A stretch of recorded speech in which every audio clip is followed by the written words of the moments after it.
Kansas Insurance, we know one size doesn't fit all. In fact, our whole mindset is based on customized policies for you and your families. We're local, and we do what we do because we care about you. Think of us as brokers for your insurance needs. Working with Kansas Insurance gets you the award-winning service and attention to detail that only an independent agency can provide. All across Kansas, we're here to help you manage and plan for all types of risk. Contact a local agent today. Kansas Insurance. Local, independent, serving you. At Fort Scott Community College, we understand that a scary part of figuring out your future isn't only answering the question, what should I do, but where do I belong?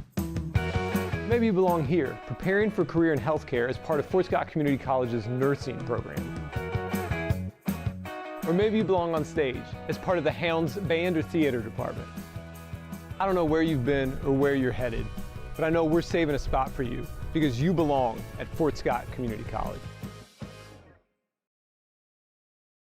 Are you looking for a trusted partner in pet care? Look no further than Eudora Animal Hospital, proudly serving Eudora and the surrounding area since 1975. Eudora Animal Hospital offers a wide range of services, including wellness exams, surgeries, routine vaccinations, and emergency care. I just want to thank everybody in the community for trusting us with the care of their animals, and go Dogs! Schedule an appointment by calling 785-542-3265 or visit eudoravet.com.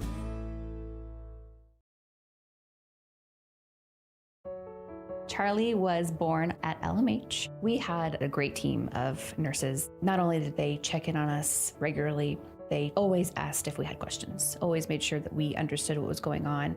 I cannot say enough wonderful things about the labor and delivery, family birthing, and mother baby care team at LMH Health. We had to put our entire trust into their hands, and just everyone was so friendly and so supportive. For the best care for your pet, choose DeSoto Veterinary Clinic. Dr. Matt Fair and his team are dedicated to providing high-quality medical care with compassion and a personal touch. They treat every pet as their own, ensuring they receive the attention and respect they deserve. For routine checkups, testing, vaccinations, chiropractic and acupuncture care, or surgical services, you can trust Dr. Fair and his team at DeSoto Veterinary Clinic. Call 913-585-1115 to schedule an appointment today or visit DeSotoVetClinic.com. At Fort Scott Community College, we understand that a scary part of figuring out your future isn't only answering the question, what should I do, but where do I belong? Maybe you belong here as part of Fort Scott Community College's John Deere Tech program. Maybe you belong here as part of the perennial playoff-bound Greyhound baseball team. I don't know where you've been or where you're headed, but I know we're saving a spot for you because you belong at Fort Scott Community College. At Kansas Insurance, we know one size doesn't fit all. In fact, our whole mindset is based on customized policies for you and your families. We're local, and we do what we do because we care about you. Think of us as brokers for your insurance needs. Working with Kansas Insurance gets you the award-winning service and attention to detail that only an independent agency can provide. All across Kansas, we're here to help you manage and plan for all types of risk. Contact a local agent today. Kansas Insurance. Local, independent, serving you.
your home for the Cardinals, Eudora Sports Live.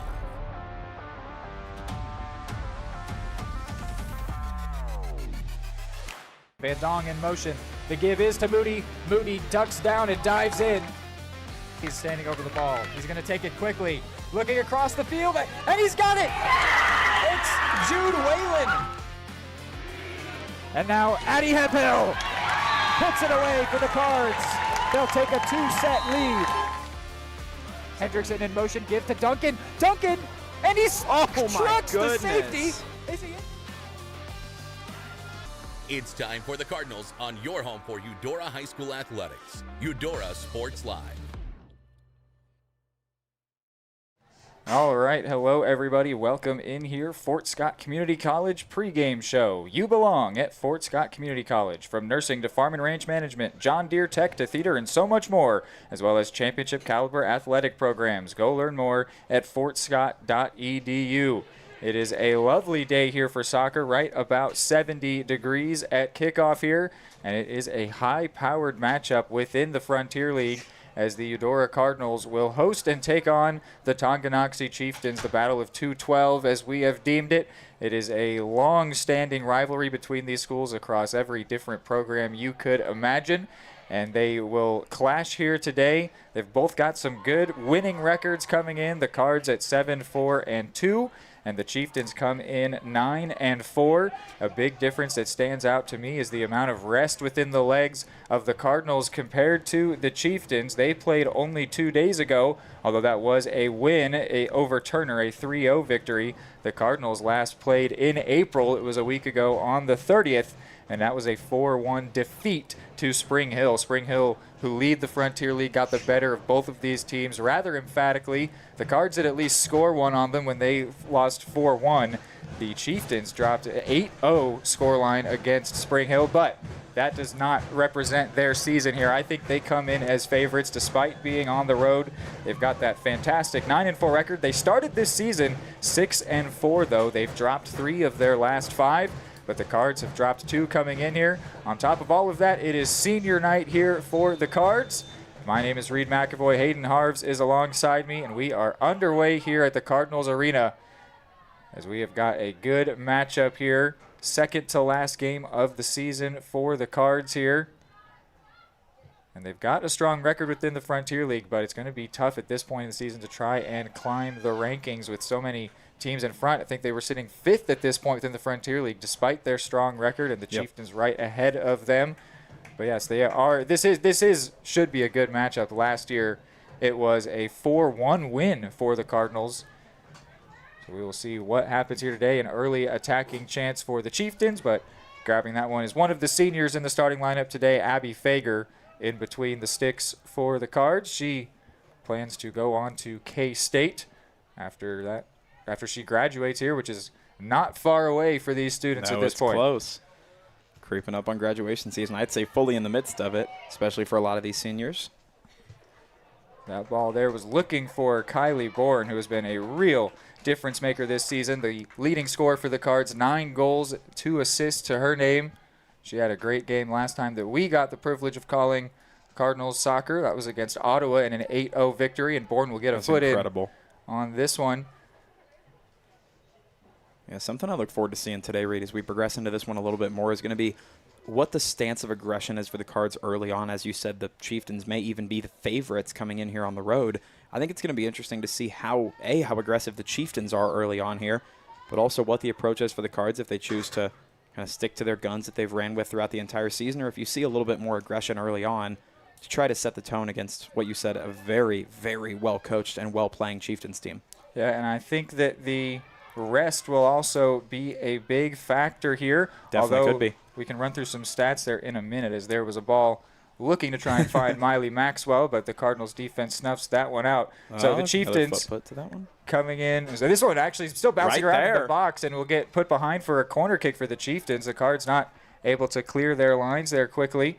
So the Chieftains come in, as I said, with only 2 days of rest, but that has happened to them 5 times this season, and they are 4-1 in those games.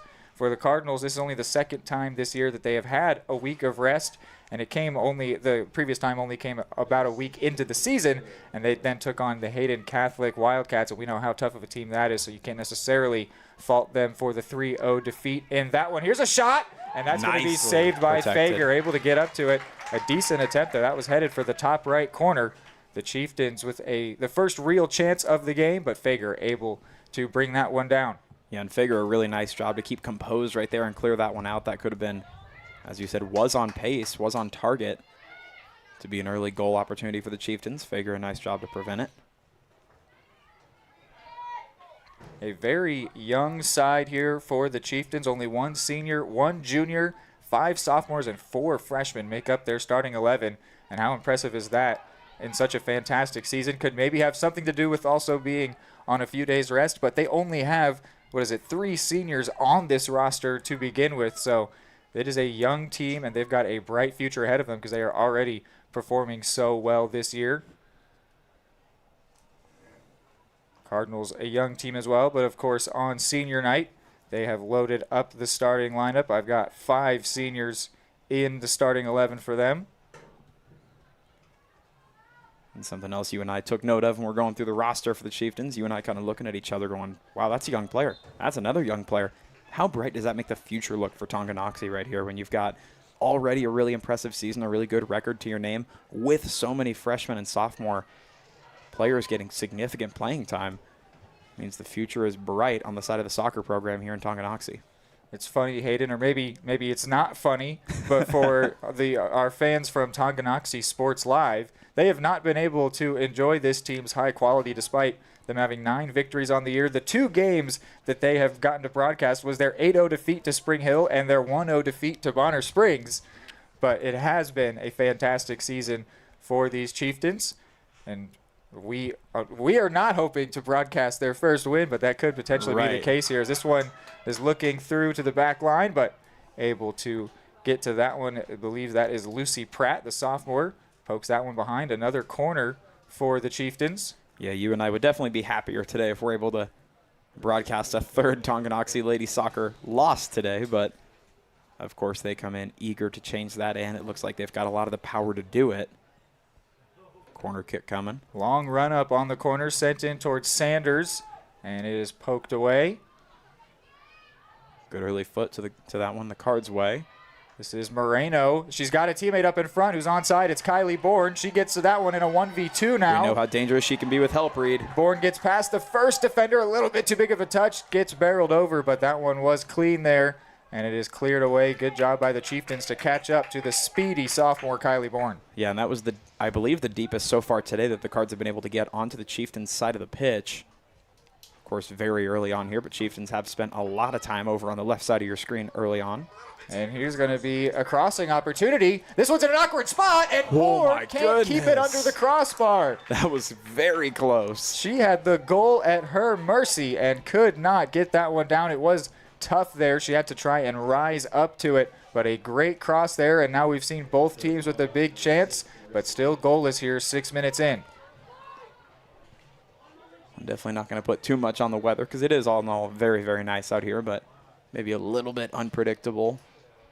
Some of the wind gusts out here making the setup a little bit tricky.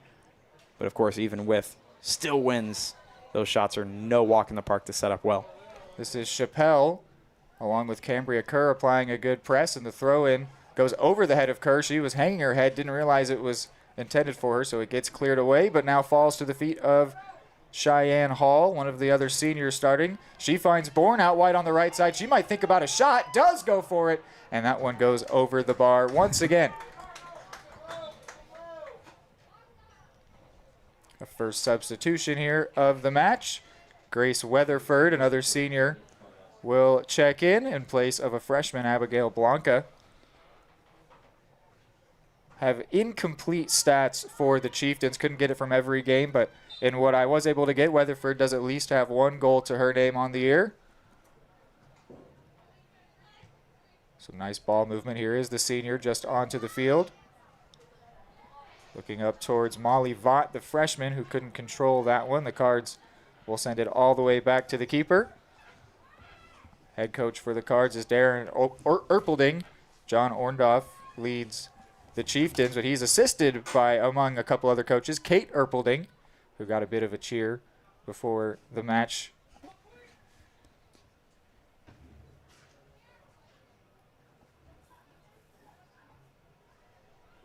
Making her return tonight is Coach Erpelding on the Tonganoxie side, so always good news. Tell the Eudora home crowd here very happy with that as well. Attempt here. Wow. Not a horrible effort. That was Marissa Dick, it looks like, the junior. She has 4 goals at least on the season.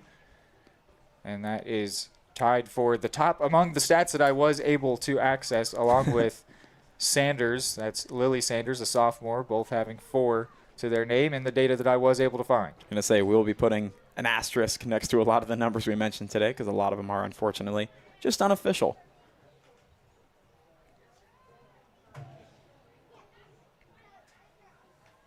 Certainly the Chieftains, though, when they are moving the ball, look to be doing it with a lot of intent, which is something that some of these games, if they can get ugly, sometimes you're not really seeing a lot of intent with where the ball is going. But I think this is 2 teams that know how to pass the ball well, can create really intentional moves. And so we could see some impressive goals if there is going to be a difference in this one today. First real good shot came for the Chieftains, but the Cards have had a couple chances through Bourne. And as we saw in the game against Ottawa, the Cardinals' offense really goes through their wingers. Not necessarily what you would expect. A lot of times teams run through their strikers, but the wide forwards are the ones that really get the job done for the Cards, and they do it in style. Bourne has 9 goals on the year, and Cambria Kerr, she actually tends to play in the midfield, has 8, but Peyton Lewis, another winger for the Cards, has 7 on the year. Some very impressive stats there for the Cards. Their leading assistant on the season is Leah Barnhart. She's got 6. The sophomore starting on the bench today.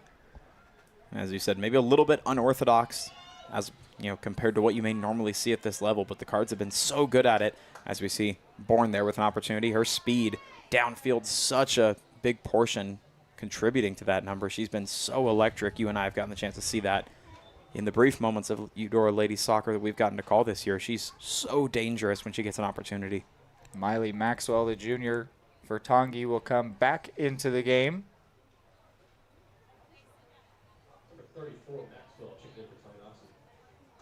And it looks like she's going back in for the senior who replaced her, Grace Weatherford.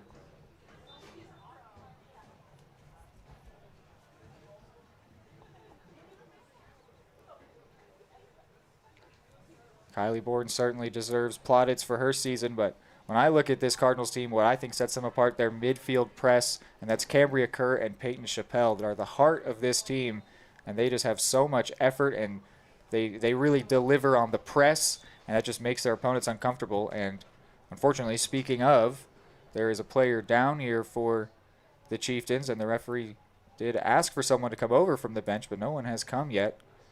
So now he's just going to see if she does need a replacement, and again, they will call for it. So now Coach Orndorff will head over there, and he has his sub ready if this player does in fact need to be replaced. We'll go ahead and take a quick break here as there's a stoppage in the first half for an injury to a Tongi player.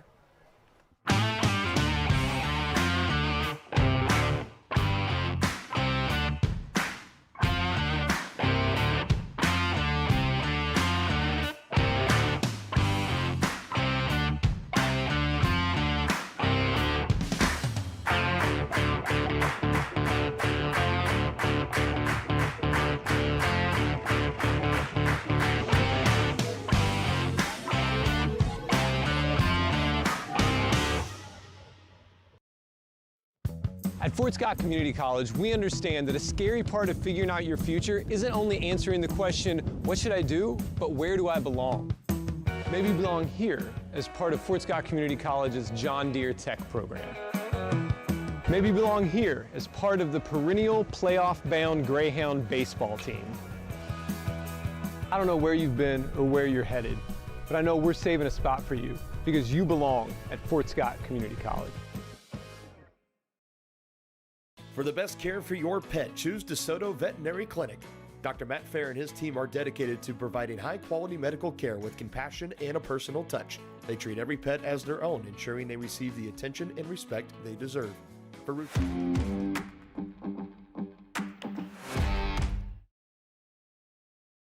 All right, so the senior Johanna Boone is the one who comes off for the Chieftains. Going in, the freshman Abigail Blanca.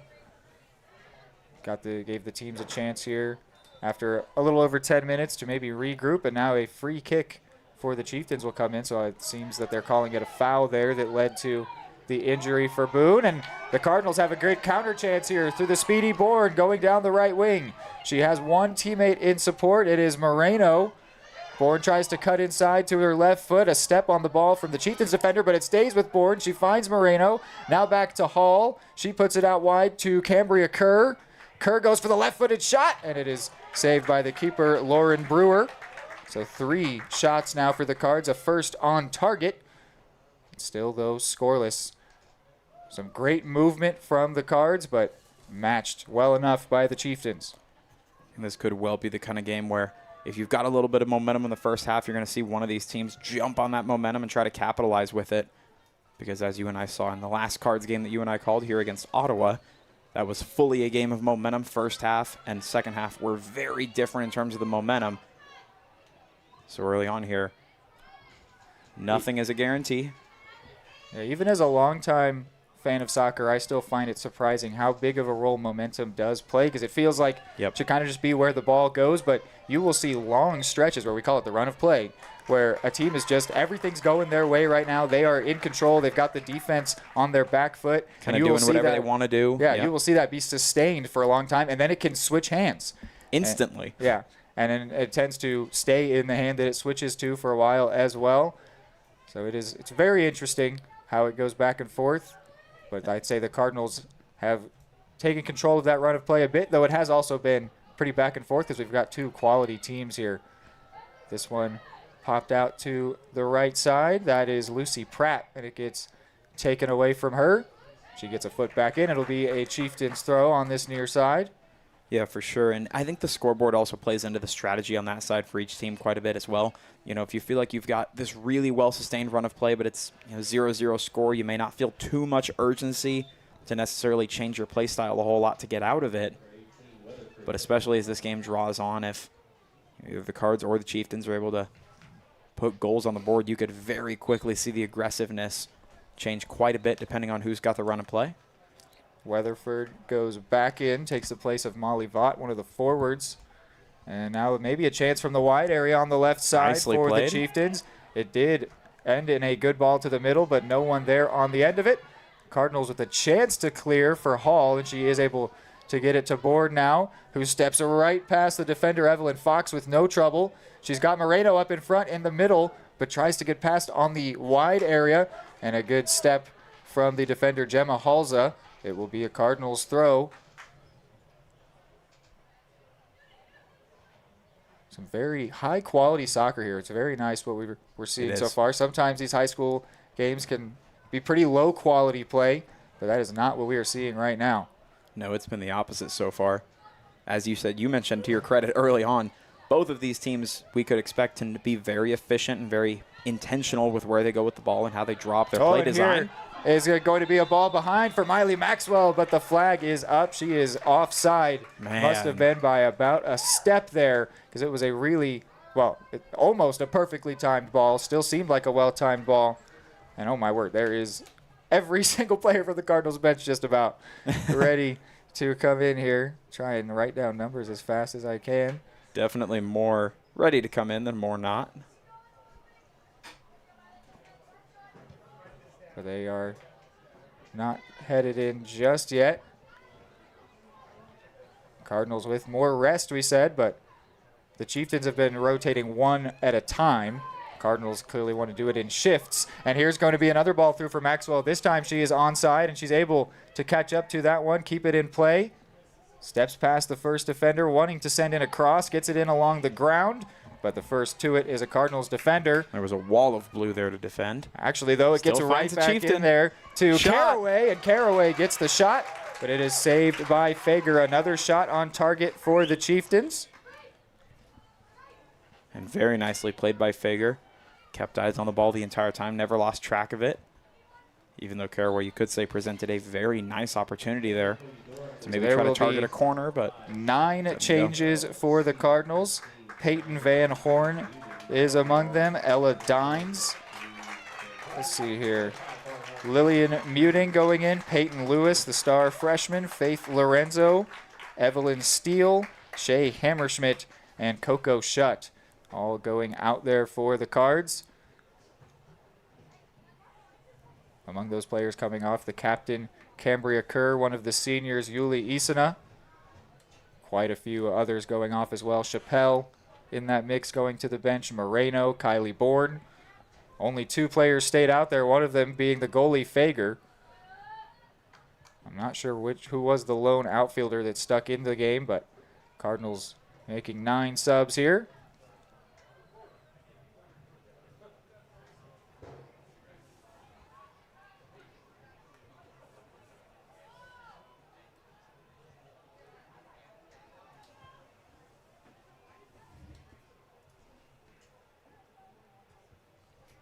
Chieftains with some decent movement here, trying to grab the run of play as the Cardinals have some legs that need to get warm now out on the field.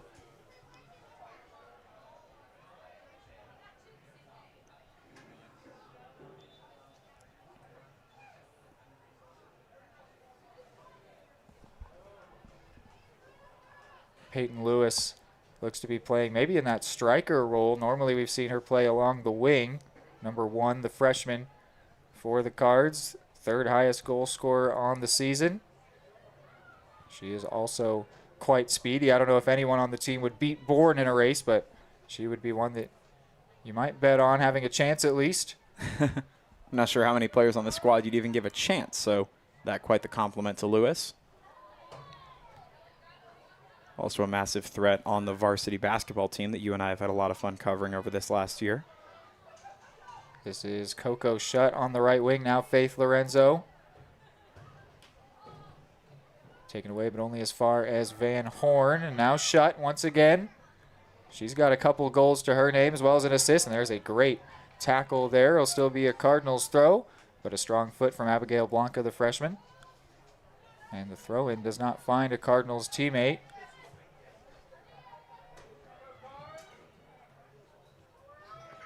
Cardinals with every player at that moment in the Chieftains half.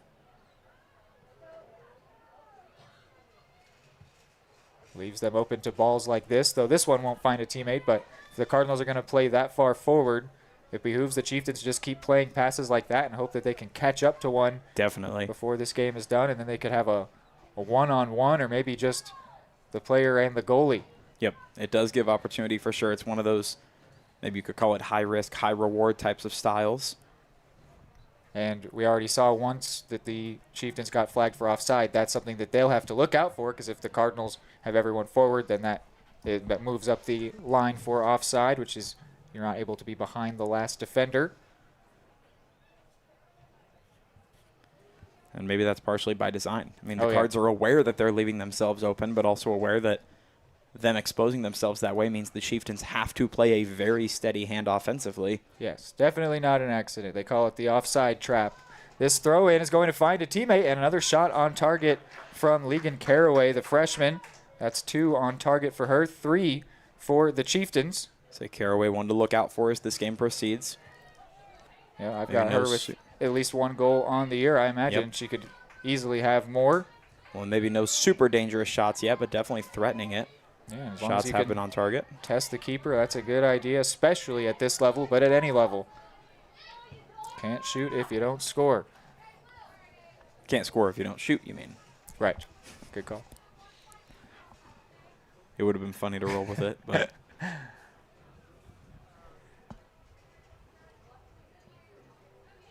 after the Cardinals had lots of players forward, lots of numbers forward, the throw-in calls them to back up here, but they are able to get a clear. Can Lewis catch up to this one? She won't, but another Cardinals player will. That is Leah Barnhart, the leading assistant on this Cardinals squad. Now going down the left wing is Evelyn Steele. Steele cuts in.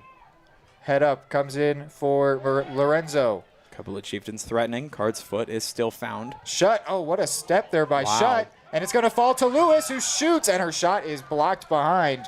A great effort there by Gemma Halza, who's been great at left back for the Chieftains thus far this game. It does give up a corner. I'll mark that one down as a shot for the Cards, but it was blocked behind. So a corner kick for Eudora. They are dangerous from these, but they don't have Chappelle or Kerr out on the field, who would normally be one of the ones taking it. So sending this one in is Van Horn. And at first to it is a Chieftains player. Poked away for a Cardinals throw near the corner flag. Nice job by the Chieftains to avoid the immediate danger of the situation. Oh, and now the at least for Cardinals now. might find themselves in trouble here. They got so many numbers forward, but a foul called there gets the Cards out of danger. That throw-in turned a little messy and could have left the Cardinals with all of their numbers in the box. But now this one will be sent to the box, where it will be gathered by Brewer.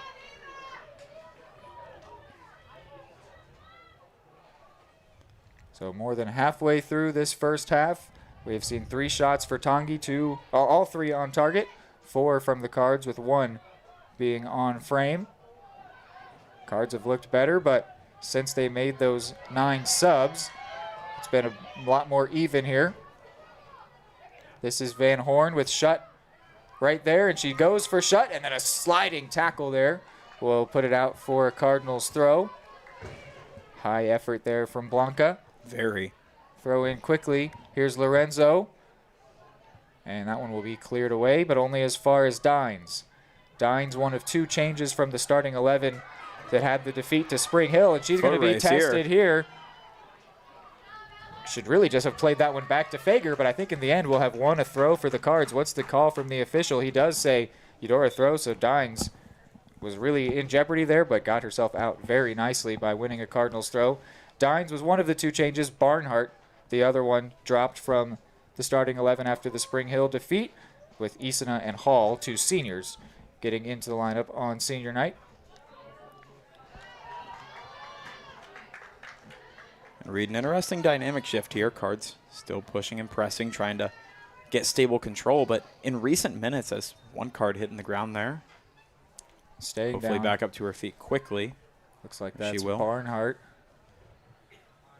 But it's been an interesting run of play, or maybe change of run of play the last couple of minutes. You mentioned those subs for the Cardinals do coincide with the timing.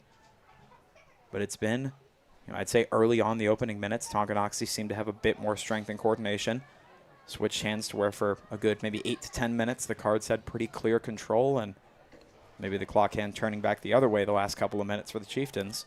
Well, no one's been able to materialize it yet. We talked about the rest that these teams have, and I suppose the Cardinals really trying to put that to use here by getting fresh legs in for this long, but I'd be interested to see how long they wait to get players like Bourne and Chappelle, Kerr back out there on the field, who are having a great start to this game, although it's not to say that the players that have checked in since have not been effective for the Cards. They really have looked good as well, but the Cardinals were really knocking on the door there for that first 10-15 minutes. Shows you a lot of faith in the substitution players out there from the coaching staff side, where they're clearly saying that, hey, even if we know this may not be quite as strong offensively, we've got faith that they're going to not allow goals so that we can put our fresh legs back out there and take advantage of it on the offensive side. Miley Maxwell just checked back in, and she'll get her first touch back off the bench. She was looking dangerous a couple times for the Cards. Getting a foot to that one is Legan Caraway, who's also positioned herself quite well. This is Lorenzo.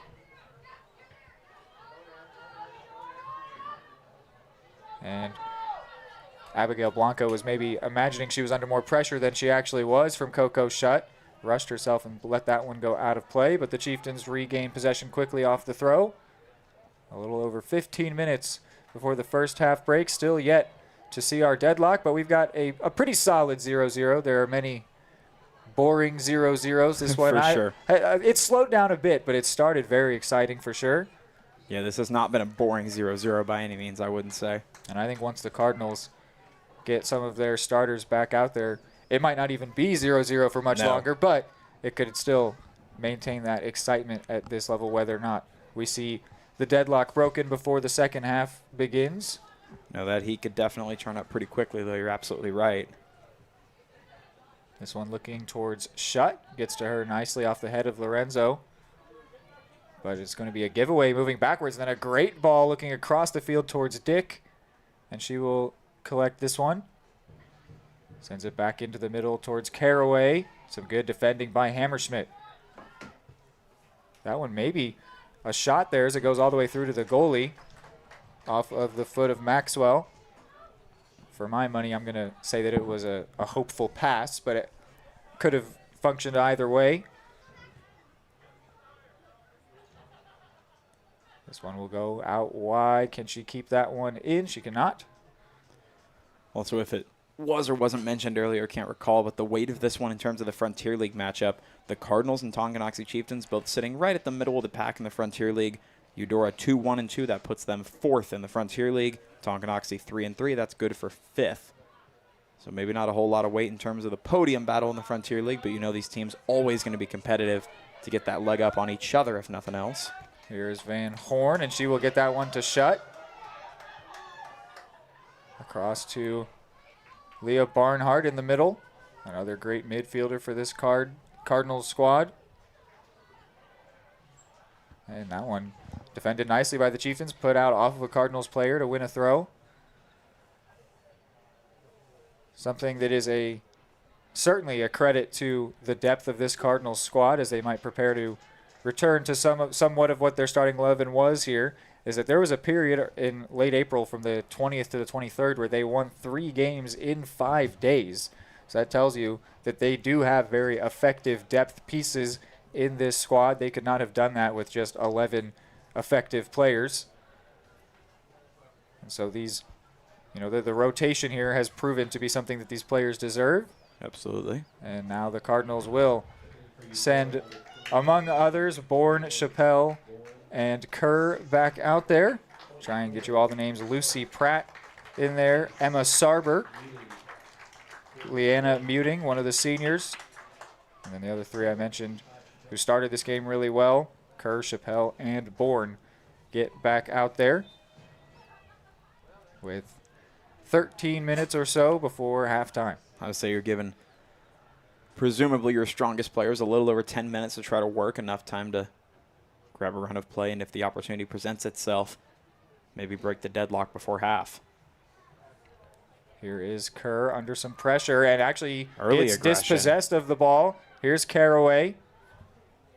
So after we were calling for Kerr to get out there, almost found her team in trouble because she was holding on to the ball a little too long, but now gets it right back. Trying to cut downfield in the middle. Slows down, plays it out to the wing. Emma Sarber is playing right wing. They've got Bourne in the middle. Or no, excuse me, Bourne on the left wing. And Moreno back at striker. Miscommunication there. Sends the ball out between Chappelle and Pratt.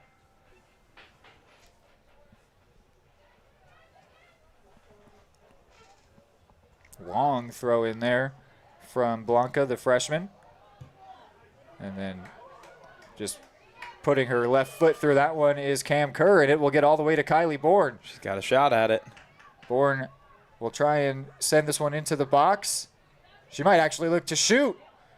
She sends it across, and it goes through Moreno, falls to Chappelle, still with her, and she is able to get a shot off, and that one will go high and wide.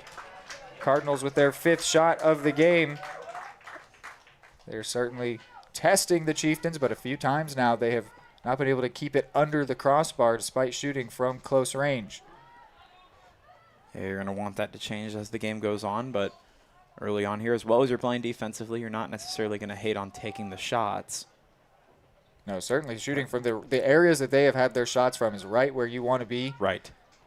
Just a matter of dialing in the accuracy just a little bit more down the line, and they've got plenty of time to do so, of course.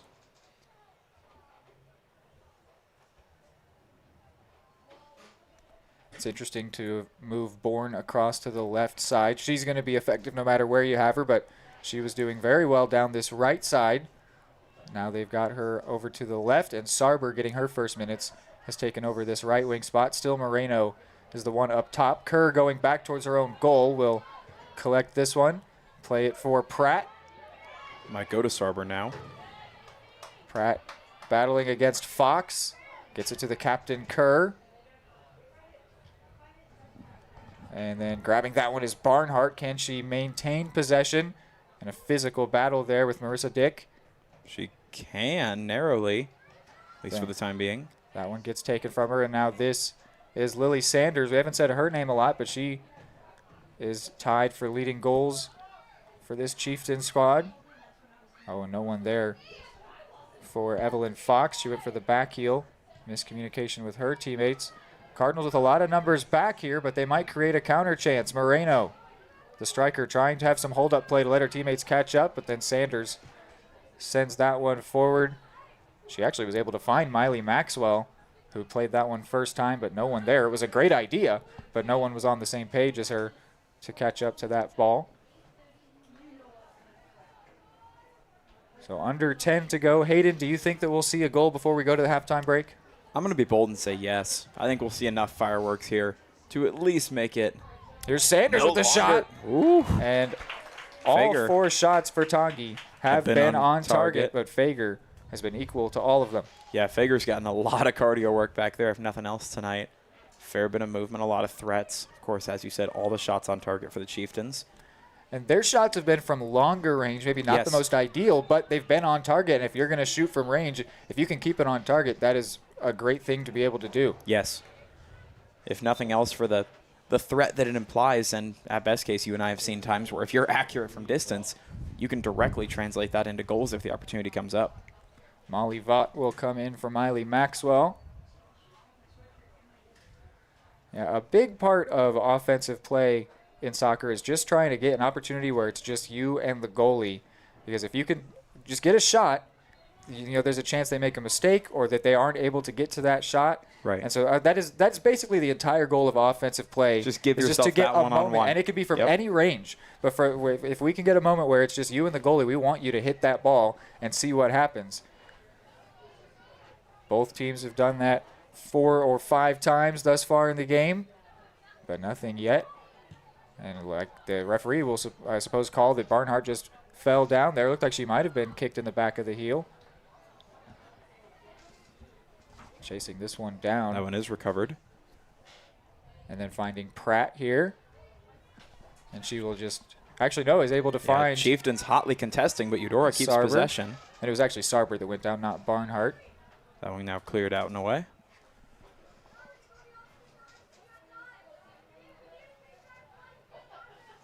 Seven minutes to go here. And with the pace this one is setting, pretty good opportunity. These players won't even have to see the lights on tonight. This one is outside for Dick on the right wing. Sends it in, and it's met at the first chance and then cleared effectively by Kerr. Bourne brings it down. Out for a Chieftains throw. They want to take it quickly. No one able to get open, though, so the play slows down. Throw goes into Butler, one of the many freshmen in this Chieftains team, and this one will go all the way through. Fager waiting for her teammates to get downfield. Sends this one towards her striker, Moreno. Wasn't able to control it, but gets it right back off of the Chieftains defender. Now she's got Sarber and Bourne in front. She looks for Bourne, and it gets deflected there, but still finds its way through off of the foot of Avery Smith. And now this is Barnhart, the leading assistant. Could she get another? 6 already on the year. Gets past the first defender, sends in a good cross, and that one is headed over the bar. Oh, wow. Another shot that's just not kept down for the Cards. A great cross. Caden Moreno got the head to it. A 6th shot by the Cards, but still not on target here. Just the one that has been on frame, but they really are knocking at the door, showing what they are capable of. I was about to say that's almost kind of a misrepresenting stat at this point. It's a little misleading to look at that and say they haven't been on target hardly at all tonight.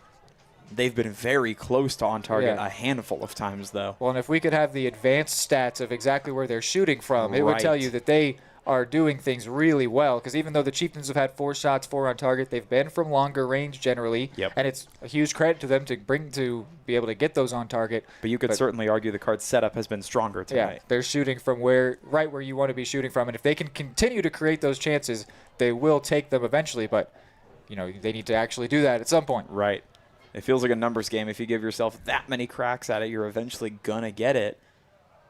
But you can't rely on that if and when metric eventually. At some point, you've just got to hit those shots when they arise. This is Chappelle. Trying to build another opportunity here, Reed. Plays it to Barnhart, who just sent in that great cross. Now up to Bourne. And a little bit too big of a touch. Bourne getting all kinds of attention in the middle of the pitch. This is Caraway now. She's going to go on a solo run here. Now plays it down the right wing. It's going to be a one-on-one race here, and the Chieftains winger is going to win it. This is Marissa Dick. She cuts in. And then a great step there. And wow, she looked like she shoved the Cardinals player to the ground, but the referee will let that one go, says that she got all ball. And regardless, Fager does a great job to get out of her goal and cover that one up. Yeah, Cards come up ultimately with the last laugh on that sequence. Although the crowd may have wanted a whistle to blow at a certain point. Caraway has shown a lot of threat possibility tonight. Yeah, her and then also Miley again. Maxwell, who's currently waiting to enter back into the game. Yes. Have really been the 2 most dangerous players. I think the Cards would like to make your prediction come true, Hayden, because, as we've said, a run of play, not a guarantee that you maintain it, and the biggest thing that stops it is big stoppages, and halftime absolutely qualifies as one of those. So here is Bourne, and she's going to win a corner kick. Cards would love to do something with this. And if they want, they will have Cam Kerr to deliver it, who has been fantastic from corners, even scoring a couple Olympicos this year. And it is indeed Cambria Kerr, the captain, who will roll up to take this one with 3 minutes to go in the first half. And this feels like a big opportunity for the Cards here, Reed. Feels like one of those chances where you're going to have a little bit of pressure on yourself to not make the mistake and set it up well, with time dwindling below 3 minutes now. The left-footed delivery comes in to the front part of the box. Gets all the way through it. Found a Cardinals player, but she couldn't steer it on target. Goes all the way back to Kerr. She sends it in again, and that one cleared off the line. Oh, my goodness, Reed. Feels like we're as close as you can get to scoring without scoring here.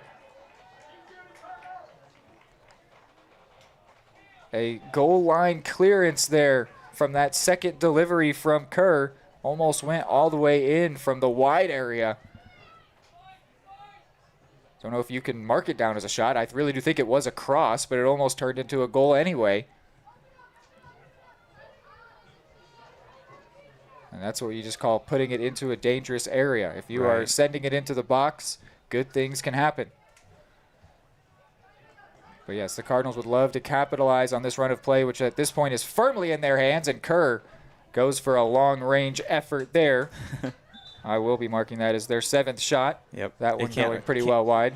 At some point, it can't hurt, right? With time running low in the first half. Oh, and if anyone's going to do that, Cam Kerr left-footed, that's exactly who you'd love to take those shots. Right. So now going in will be Miley Maxwell for these final 90-some seconds in place of Marissa Dick, who's been very solid down the right wing. This one almost fell to Chappelle, and now Kerr does head it to Barnhart.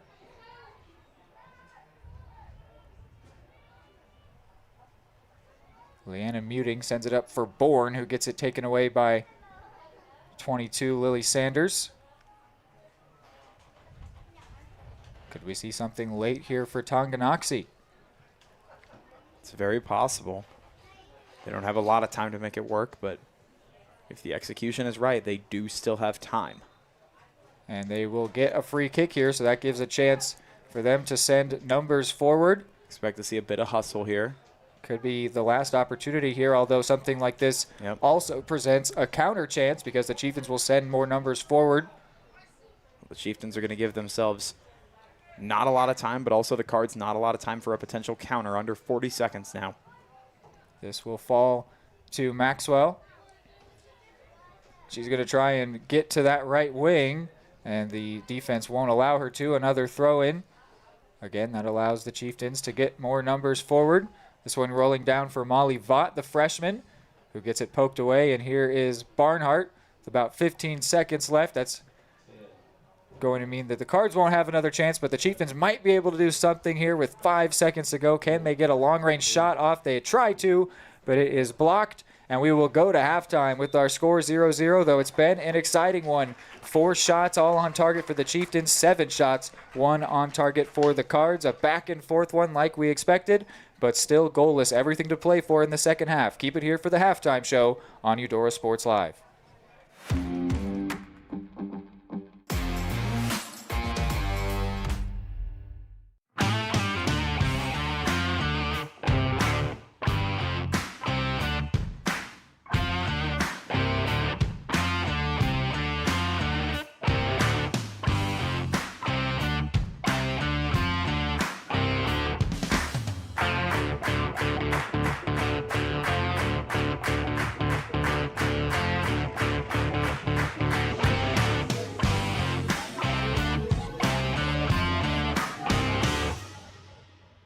Are you looking for a trusted partner in pet care? Look no further than Eudora Animal Hospital, proudly serving Eudora and the surrounding area since 1975. Eudora Animal Hospital offers a wide range of services, including wellness exams, surgeries, routine vaccinations, and emergency care.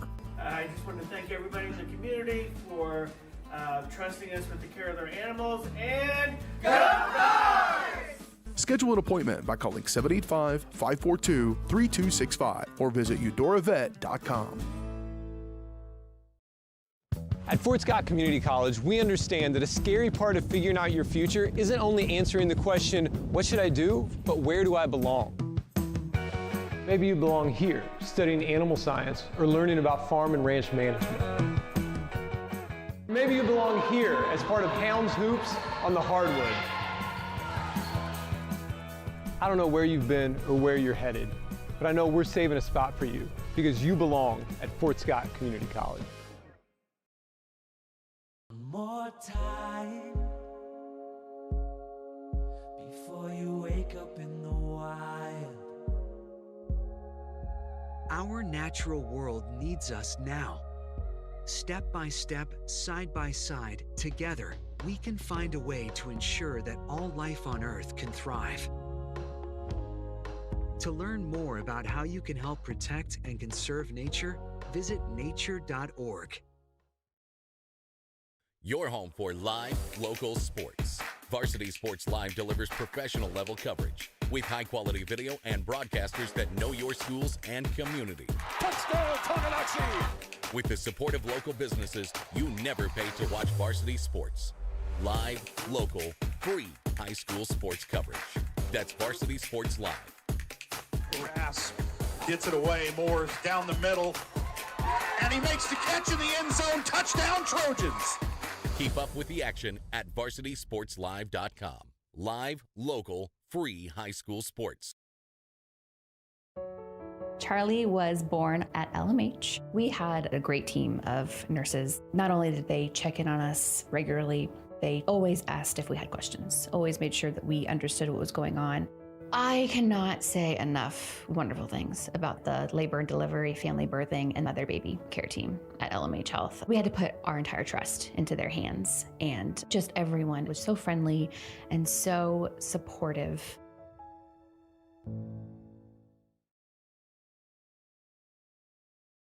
Are you looking for a trusted partner in pet care? Look no further than Eudora Animal Hospital, proudly serving Eudora and the surrounding area since 1975. Eudora Animal Hospital offers a wide range of services, including wellness exams, surgeries, routine vaccinations, and emergency care. I just want to thank everybody in the community for trusting us with the care of their animals, and go Cards! Schedule an appointment by calling 785-542-3265 or visit eudoravet.com. At Fort Scott Community College, we understand that a scary part of figuring out your future isn't only answering the question, what should I do, but where do I belong? Maybe you belong here, preparing for a career in healthcare as part of Fort Scott Community College's nursing program. Or maybe you belong on stage as part of the Hounds band or theater department. I don't know where you've been or where you're headed, but I know we're saving a spot for you because you belong at Fort Scott Community College. What would happen if If I had to pick up the phone, call 911 for one of my family members or one of my neighbors, what would I do if no one was on the other end to respond? What if there was no 911? You can be a part of the solution. Anybody can be a firefighter. Male, female, younger, older. We have school teachers. We have leaders in business. Is me, you, anyone that wants to be. There is no typical firefighter.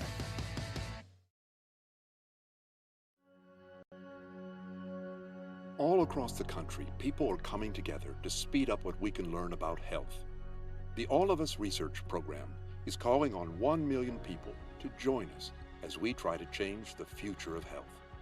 For your family, for future generations, for all of us. Visit joinallofus.org and find out how you can become one in a million.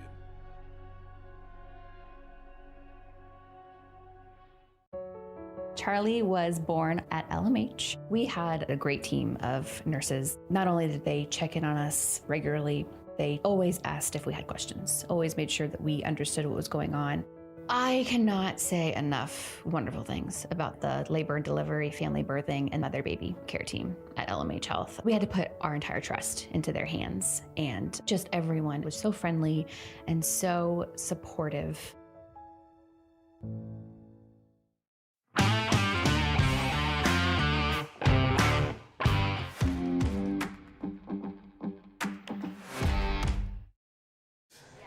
All right, halftime show here.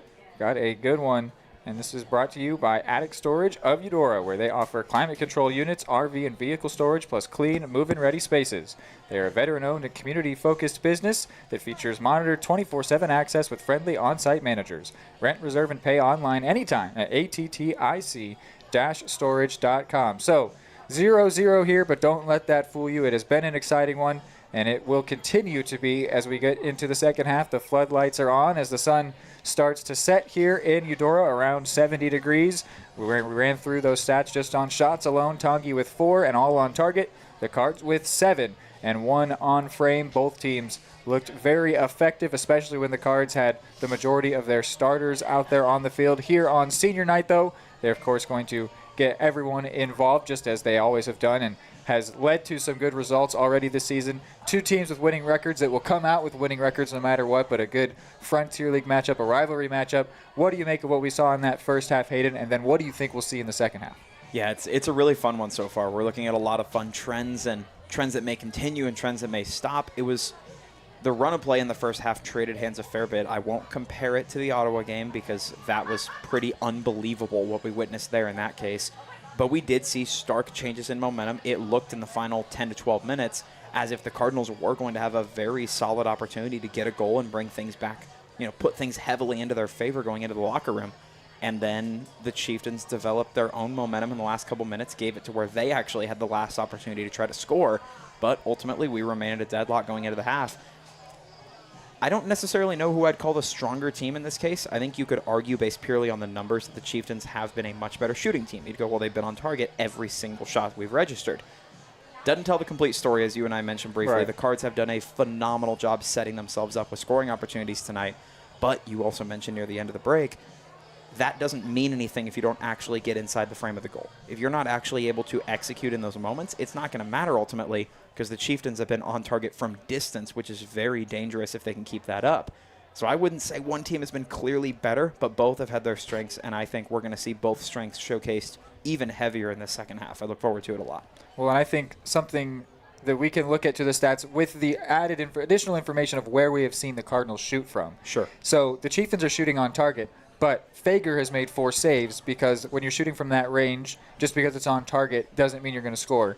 If the Cardinals hit on target from where they've been shooting from, it's a goal. Unless they can get Brewer to make a fantastic save, which does happen occasionally. But the margin for error is much bigger for the Cards. If you hit it on target anywhere, honestly, from the range they've been shooting from, it will be a goal. And so if they can continue to make those opportunities in the second half, they will likely get that first goal. Though, so what happens with the Chieftains, if you're taking those long-range shots, what has to happen is it also has to be well-placed. And if it's another sheer numbers thing, if you keep hitting it, you will, whether or not you even aim for it to go there, will eventually find its way to the bottom corner or the top right corner, or maybe even deflect off of a defender and catch the goalie off guard.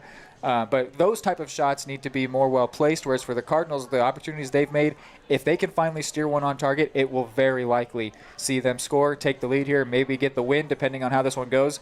But there's plenty of sayings in soccer. One that is pretty sensible is goals change games. So let's say that we do see, whether it's the Chieftains or the Cardinals, whoever scores that first one, the other team's going to respond and push even harder. Yes. Because we've seen a very even back-and-forth game where both teams are prioritizing defense as much as attack. And if either one of these teams gets scored on, they're going to maybe think that it's time to go for broke, and we could see them really get some numbers forward and very easily make it 1-1, and then it's game on all over again. Or we could see them get more aggressive, and then the other team takes a second goal, and then we see how things go from there. But goals change games. We haven't seen one yet, though. But I think that we could very well be in for one in the second half. We've got about a minute before the second half gets going. We will send you to one last short break and then bring you back for the second half. At Kansas Insurance, we know one size doesn't fit all. In fact, our whole mindset is based on customized policies for you and your families. We're local, and we do what we do because we care about you. Think of us as brokers for your insurance needs. Working with Kansas Insurance gets you the award-winning service and attention to detail that only an independent agency can provide. All across Kansas, we're here to help you manage and plan for all types of risk. Contact a local agent today. Kansas Insurance. Local, independent, serving you. Everybody can make something, because I think everyone has a spark of creativity, and the reason that I have to keep making is because I don't think my life would be as fulfilling without it. If you make things yourself, that means you're not cowering in fear. You're out there taking chances. That, I think, is my way of saying I love you to the world. All right, now I want to hear why you make. Share your own Why I Make story today. Visit whyimake.org.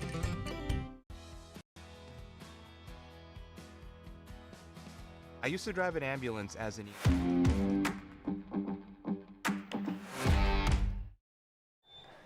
All right, second half underway here. Chieftains start with the ball.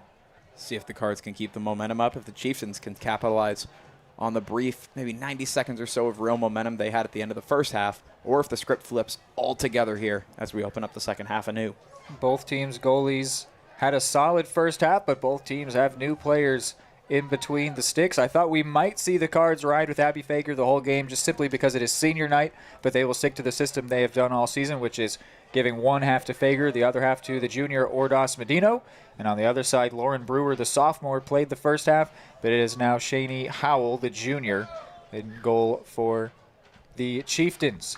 One on the Card side, I find it difficult to think Abby Fager would be anything but pretty pleasantly feeling about her performance, certainly not surprised in any way. 4 saves. Senior night, giving up no goals. It's a good way to go out in your first half. I almost said surprise, should clarify. Would not be a surprise in any sense. She's been very effective in that goalkeep slot all year long for the Cards. Ordas Medino does have one game where she was the only goalie and kept a clean sheet. That was against Lansing in a 1-0 win. That only happened because the game was ended after the first half due to weather. They would have almost certainly put Fager in the second half, but the Cards have kept 2 clean sheets this season. One was split between the 2 goalies. The other one was only Ordas Medino because it ended up being a 1-half game.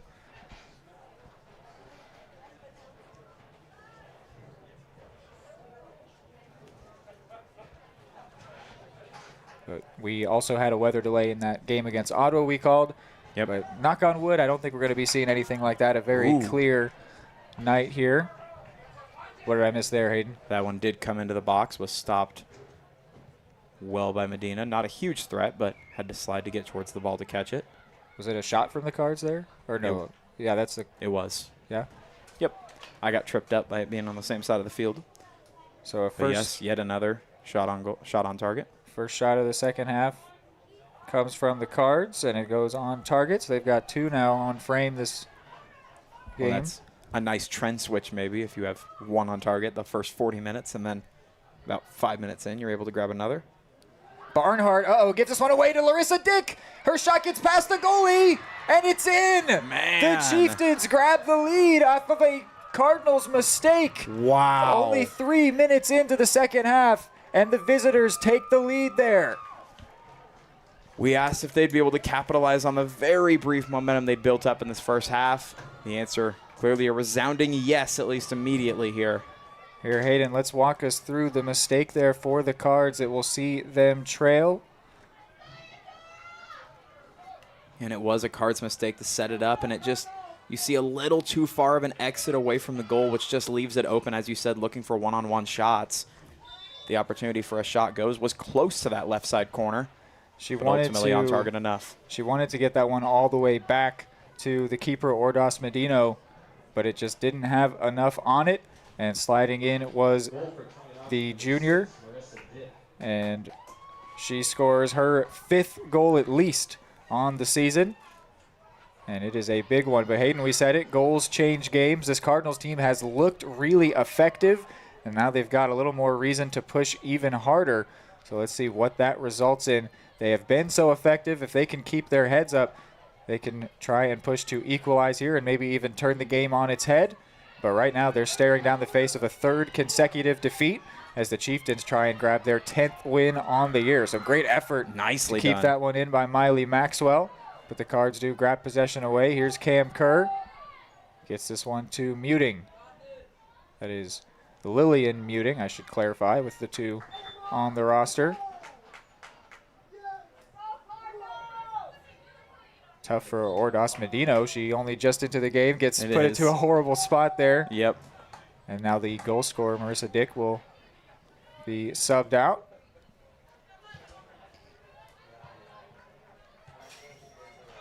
How will the Cardinals respond? They've got That's the question. Lewis and Bourne up top on the wings, 2 very effective players this season in terms of goal creation.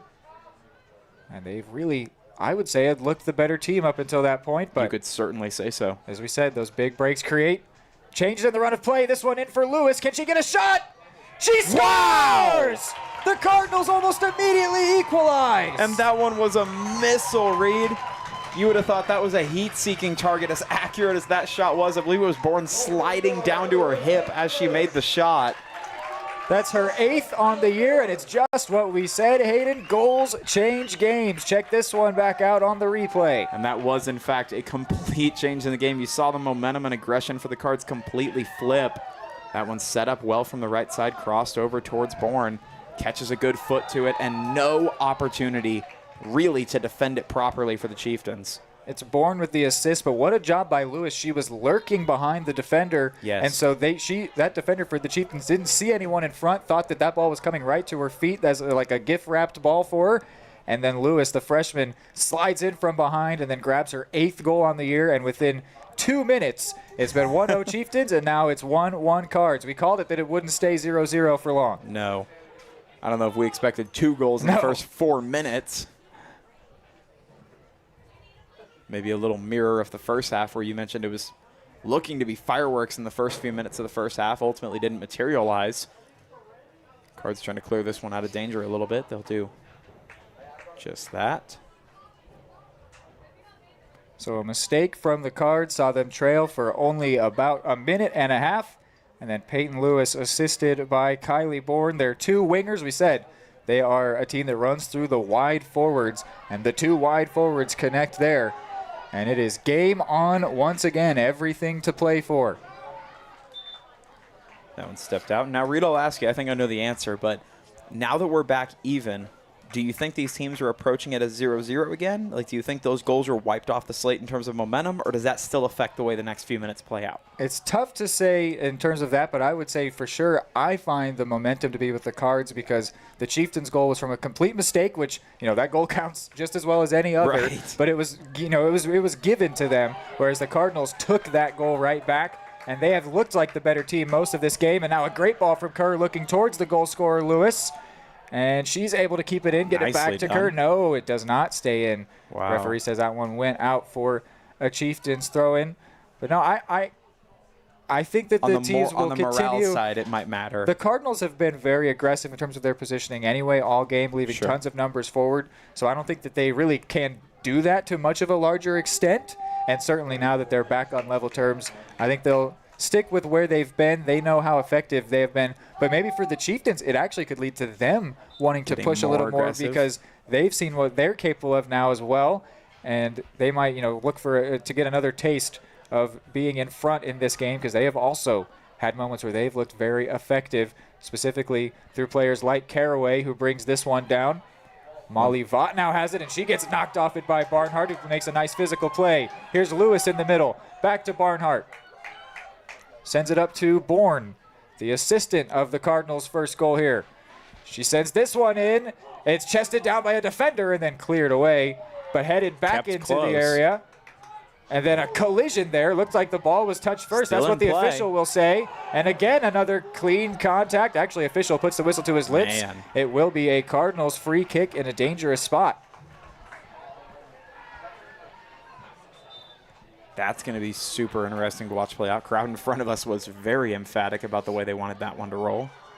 So this is almost will act like a corner kick. The biggest thing for the Cards will be ensuring they stay onside with this delivery coming in, and there's a player down for the Chieftains. There were a couple big collisions there, but both the first one was called clean because the ball was touched first. The second one is what resulted in this free kick. Molly Vaught will come out, and this is a big chance for the Cards, who we said might have the momentum on their side, a chance for them to grab the lead. It's actually a throw-in here. I only just noticed that. I really thought it was going to be a free kick from the foul, but they're saying it must have gone out of play off of a Chieftains player. And now another sub, Gabby Garza, will come in. So a couple players coming out for the Chieftains. This looks like it is Abigail Blanca, who's been very good in this game. A lot of effort out of the freshman. Tons. She's been present. So here is all different points. The Cardinals throw, and it's going to go straight to Miley Maxwell. It's an interesting directional choice there. Maxwell gets this one out to Weatherford, one of the few seniors on this team. This finds Cam Kerr. Kerr looking for Bourne, who some fans thought was illegally impeded from her path to the ball there, but it'll just go out and behind for a goal kick. So a fast few minutes here. Only under 3 minutes in, Marissa Dick gave the Chieftains the lead, but it did not last long at all. Peyton Lewis, the freshman, equalized under 2 minutes later.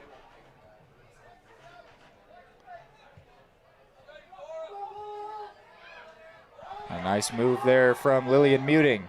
And then a little too far for Kerr. Can she catch up to it? She cannot before it rolls out of play, but a good idea. And then she's able to grab it right back from the throw, but only for a moment. Hammerschmidt gets her head to it.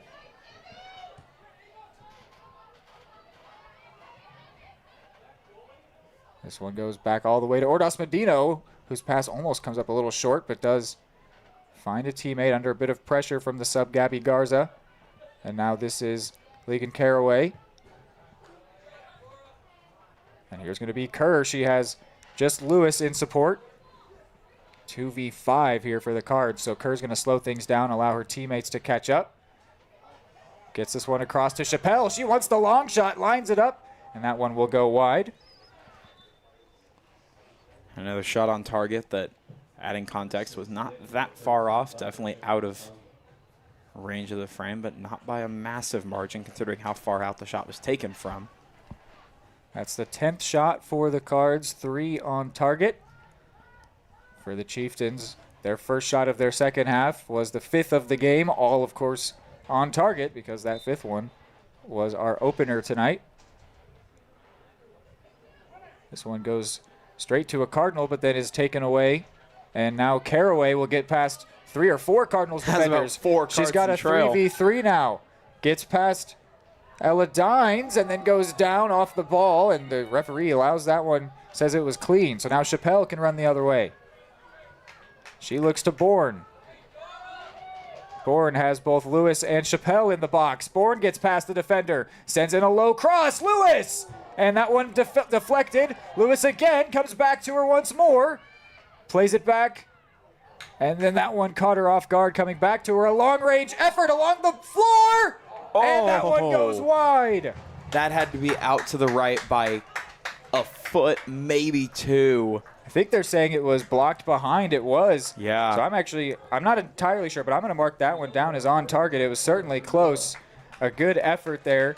And there was at least one other shot in there from Lewis that got blocked. The Cardinals, I've got up to 5 shots here in the second half, 3 of which on target. The aggression's been a whole lot higher, and you and I talked about it as Tonganoxie would actually be the team. If anyone were to turn up the aggression even more, it would likely be the Chieftains. Here's a good low delivery. Found Chappelle, and that one gets cleared, and now popped out for a throw-in.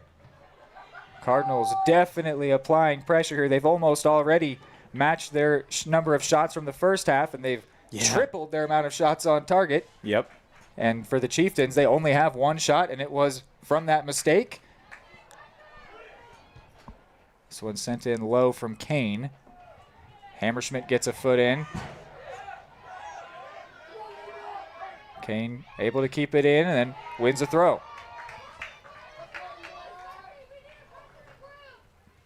And that's a pretty clear handball there, but the official won't call anything. And it ends in a Eudora throw, so it doesn't change too much, but would have been a free kick there and was a very clear handball. No intent to it, but she ended up basically punching the ball away. And now the official is actually going to go and confer with the far linesman. They might come away from this and say, yes, it was a handball, and give the Cardinals a free kick in a decent spot. They very well could. I think everyone short of the kindergartners in the stands was calling for that one. Yeah, she certainly didn't mean it, but she did end up literally punching the ball away. Yep. So not assigning guilty intent or anything, but definitely did look to be the way it went down. So what do we got from the official here? He just says, let's continue with the throw-in. And that will be poked out for another Cardinals throw. It was always going to be tough for the linesman on the complete other side of the field. Really would have been the center official's call, and if he didn't see it, then so be it. Life goes on. For sure.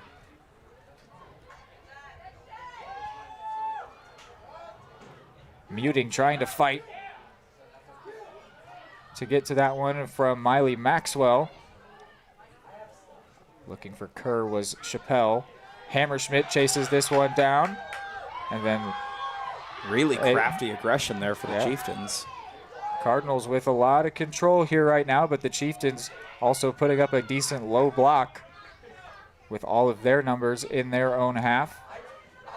Chieftains have done a very good job in the last few minutes as well to neutralize some of the hyper-aggressive opportunities the Cards have tried to present.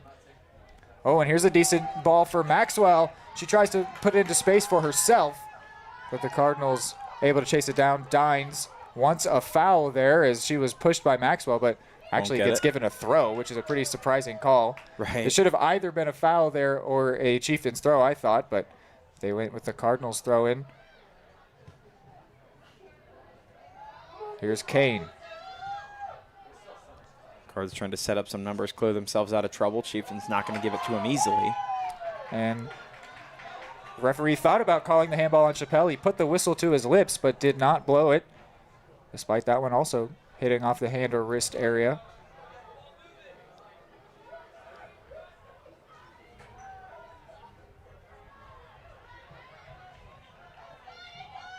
Decent physical battle there and a good step from Dines. Things have slowed down a bit here after we've seen the game get to 1-1. The Cardinals did have a quick flurry right after, but I'd say these last 4 or 5 minutes, it's been a lot more in the middle of the park. Not really. Almost mirrors the first half today. Yeah, in the box anywhere thus far. But the Cardinals have been more likely to get a second goal here. For sure. Well, and you even called that out directly. You said Cards' score was maybe a lot more promising, that you'd see more of that develop as opposed to what the Chieftains did, although it does all count the same. Kerr's cross. Deep shot. In an awkward area, and it's on the top of the net behind there for a goal kick. So a few Cardinals fans thought she just scored a crazy goal on accident there. Almost looked like she could have briefly, especially after the net wiggle.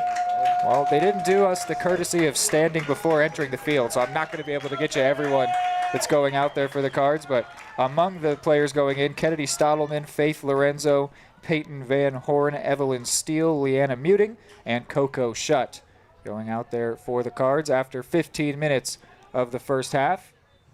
Lewis Kerr among some of the players going to the bench, Muting as well as Chappelle, Bourne. But a chance here for the Cards, falls here and a shot, and that was poked behind for a corner kick off of the hands of Cheyenne Howell. Another shot on target for the Cards. Their 6th shot and 4th on goal in the second half. That makes it 13 shots this game and 5 on target. They will now get a corner kick here. They've been decently dangerous from these. A good left-footed delivery into the box. Bounces around off of a Chieftains player, sent back into the area. Still an opportunity here. And that one goes nicely in! set! That's Ava Kane and the Cardinals lead! Wow, Reed, what a shot! She just sent that one in from a dangerous spot, and it is 2-1 Cards. They've turned it around. Her first goal on the year. And now 2 goals unanswered in the early minutes of the second half. And the Cards look very, very strong right now all the way across the board, Reed. You can take a look at that one on the replay here. It gets passed out to Kane. That shot's just unbelievable. Don't know who all would get the reference, but looking a bit like Harry Kane there, one of the best strikers in the world. She wrapped her foot around that one really nicely, and for the Cardinals, it's only their 2nd or 3rd shot from long range, and that one was put in a great spot there out of reach for the keeper. So from trailing only 3 minutes in, the Cardinals now have a 2-1 lead, and Hayden, goals change games. What do you think we'll see now? Goals change games. I don't know how we should expect the next few minutes to go down here. I would have to imagine you see a lot more aggression from the Chieftains. You mentioned that the Cards had kind of overreached that hand quite a bit already. It's not like they have a whole lot more to go. But the Chieftains, on the other hand, could contribute quite a few more bodies to that aggression offensively. But at the same time, the Cards have shown throughout the second half in particular that they can hold control of possession for a long, sustained bit of time. And with time winding down low enough, if they're able to do that for another 5-10 minutes, they would be putting a world of pressure on the shoulders of the Chieftains in the closing minutes. Yeah, it's going to be really about their defensive efforts here, but they could also opt for that theory of the best form of defense is offense, try to attack and run away from the Chieftains. I certainly would believe that they could do that, but they just got to be careful they don't, abandon their defensive efforts at this point. Yep. I would say as far as strategy goes for the Cards at this point, everything is a double-edged sword. There is going to be a big upside and downside to everything they could try. Of course, as you said, sometimes playing to not lose the game could directly lead to that, but at the same time, getting too aggressive, trying to put the nail in the coffin, could overextend you and leave you vulnerable as well. But these Cards executing so well, you wouldn't necessarily worry about any of those options, I wouldn't think. Yeah, what a job to keep their heads up after the mistake led to the opener. They have really turned things around. I'm not even sure, I think it may have been Kane that had that mistake that led to the goal. But certainly it was her that wrapped her foot around it and gave the Cards the lead here tonight. That's the one that matters. Yep. And I find a lot of humor actually in the fact that the main trend that we had talked a lot about early, that we talked about near the halftime break, one of which was how the Tonganoxie Chieftains would likely be the only team that could really get much more aggressive because the Cards were already very aggressive. That was proven wrong. Cardinals did, in fact, have more aggression to go. The other of which was how comfortable the Chieftains looked shooting from distance, and we mentioned that accuracy could be very dangerous, and it still could be, but I find irony in the fact that the Cards were the ones to have that accurate long-range shot. They have not produced a shot since that one that was handed to them, which gave them the lead. That is their only second-half effort here. The Cardinals have 7, 5 on target, and 2 goals. Not even a shot, really. It's felt like it. Throw-in goes to Lorenzo, but taken away by Caraway. And she gets tumbled over and wins a free kick. She is certainly someone that will be trying to be the catalyst for the Chieftains to level this game and then maybe even grab something here. And I'm also looking to Miley Maxwell, who at this point is currently on the bench, but the junior, number 34, has been very effective. Someone we haven't seen much from is the sophomore Lily Sanders, number 22. I found that she was one of their leading goal scorers on the year, and we have really almost barely called her name despite her being on the field almost all game. Yep. And I think that that is going to be one of those things that comes from being on only 2 days of rest, that your star players are going to be a little exhausted from that recent game. It was a 3-0 win, so they still did have to fight hard. This one goes to Marissa Dick, who got our opener tonight, and she is able to keep it in. Tried to get a 1-2 there from her teammate. Fighting over it there is Peyton Van Horn. And here is Sanders, who we haven't said her name too much. Out wide. Kane gets in there, puts a good foot in, and it's poked out for a throw-in. Looks like Cambria Kerr might be waiting to come back into the field. I'm not sure. She's been all around the technical area for the Cards. Nice job by the Cards, speaking of defensively right here. Doing a good job to keep the pressure on the Chieftains, not letting the ball movement be anything free or easy. Johanna Boone will take this throw. She was the player that left in the first half injured. So good to see she's back out there. The throw-in gets taken away by the Cards, but it now rolls into the middle of the field. It is poked away by Blanca, and then a free kick won there by the Chieftains. Olivia Butler drawing the free kick, and the talking to there for the junior Faith Lorenzo. So now it will be Lily Sanders to line this one up. What a second half we have had here. Could there be even more to it in terms of goals? Not a lot of numbers in the box here. The Chieftains maybe looking to crash in after the ball gets lofted in. Try and keep the Cardinals unsure of where to position themselves defensively. But this one's going to go all the way through to the goalie, and Ordas Medito will grab that one.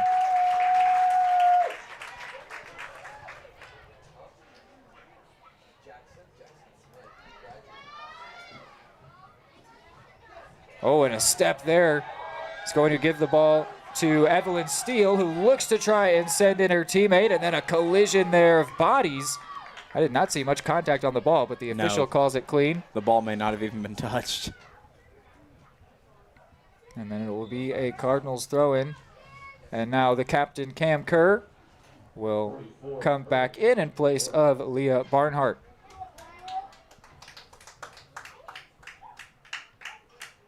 Moreno is the forward for the Cards that was in that collision that we thought might have looked a little dirty. She comes up rubbing her thigh a bit. Cards going to play it slow here. No need to rush, but they do need to make sure they execute. Can't make any mistakes like what led to the first goal. Kerr, some nice movement. And then an advantage gets called there after Dick shoved Kerr for no real reason after the ball was away. The official did see it. Not going to have any extracurriculars like a yellow card, but he was aware.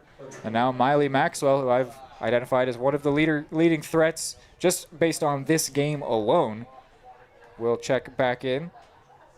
On the limited sample size that I got, I actually didn't have her with any goal contributions on the year, but she has looked very likely in this game coming down the wing. This one's going to go to Kerr, who's just out onto the field. She's got a couple teammates. She goes for the shot and scores! Wow! Cambria Kerr makes it 3-1 Eudora. What a turn here. Another long shot goal for the Cardinals. And these Cardinals playing like a team possessed, and they have lit the Chieftains on fire over the last 20 or so minutes. The crowd doing the wave, the players dancing. The vibes are high here in Eudora, everywhere but the Tonganoxie sideline. So another long-range effort. And Kerr tried one in the first half. We said if there's anyone that you would trust, it's Kerr on her left foot. Yep. And again, when you do that, they need to be placed well. Both of the Cardinals' long-range shots have been high in the goal, which is just difficult for the keeper to deal with. And if we get a chance here, let's go ahead and take a quick look back on the replay here at this long effort. Well, and even then on the long shots, you said if the keeper can get to it, which the keeper actually did, when you place it correctly, even a bobble like that gives so little room for error and just perfect setup. Well, and that's also inherent with the goalie position. It is, everyone else, a striker's allowed to miss 5 shots and no one really cares. But if a goalie makes one mistake, that one will show up on the scoreboard. Absolutely. This one, though, an opportunity into the box. Chieftains might find one back here, a shot, and that one goes behind from Miley Maxwell. Only their second shot in the second half, their first since our opener, which is now 3 goals ago. Man, that feels like forever ago now. It's wild. What a turnaround here for the Cards. A great second half here. It has been, and now entering. And if you were to look at it on paper, you would say the Chieftains have had a pretty impressive second half as well. It's just outshined tenfold by the fact that the Cards have been so unbelievable here. And now 15 and change to go. Cards find themselves in a very strong position. You got to think it'll be heavily defensively focused, but as you brought up, they opted to this one will roll to Maxwell. She nice shoots. Shot. She went for that shot the second that it came to her. Not a bad idea, but it rolls wide. Another effort, though, coming off the foot of Maxwell. That's 2 in about a minute. And you like the aggressive approach for the Chieftains. Like you said, you take so many shots, eventually one is going to land. You can't score without taking the shots. And Chieftains feeling the crunch of the time running down. Molly Vaught comes out. They send in Reese Eckstein for what I think is her first minutes in this game, the freshman number 12.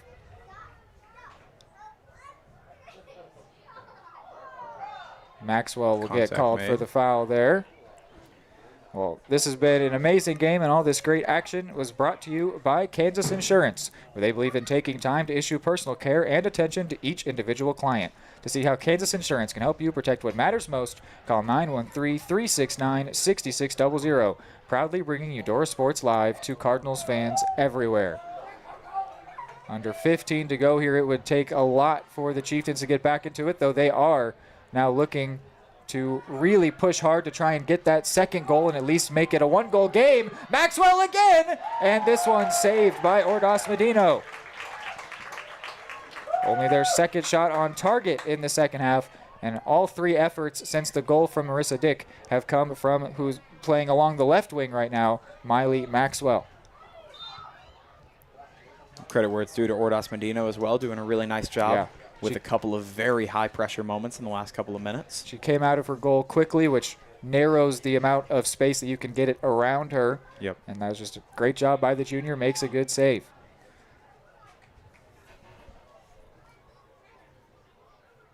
Three Cardinals waiting to come in. Chieftains sent in this free kick. Maxwell to it first. And then Ordas Medino was racing out to get to it, but Kane didn't want to take any chances, poked it out for a Tongi throw-in. Yep. It was a 4-1 win for the Cards last year. We are on pace for a similar scoreline here, but Caraway might have something to say about that, but then Dines gets a foot to it.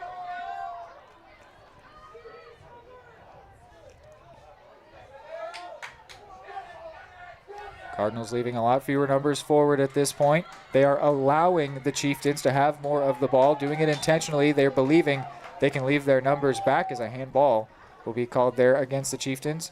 The Cards believe at this point they can sit back, keep numbers behind the ball, and see their way to victory.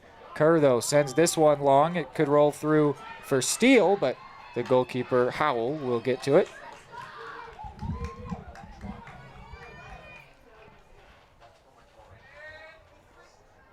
It is always a dangerous game, allowing the other team to have the ball, but with a 2-goal lead, the Cards will feel a lot more confident about that, especially the fact that they're still very capable on offense. Right, they've got to be feeling like they can extend this lead even right now.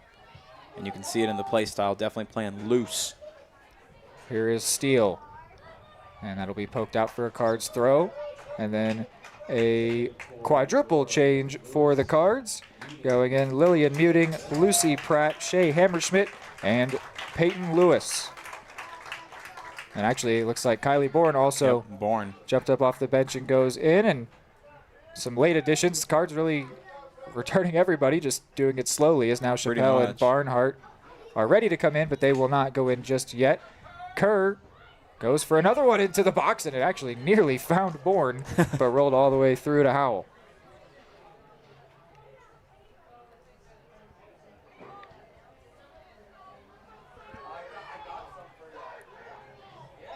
Chieftains certainly coming alive a bit here as the Cardinals allow them more of the ball, and they have got everything to play for and nothing to lose at this point. Makes the team dangerous, but again, the execution has got to be sharp, even more so with so little time remaining for the opportunities. And now Chappelle and Barnhart will go in. That will make it even more difficult on the Chieftains as the midfield will be very effective now. When it goes without saying, but as you said, the 2-score buffer means the Chieftains may be able to get 1 goal based off of kind of reckless defense by the Cards in a sense, but they will certainly not get 2.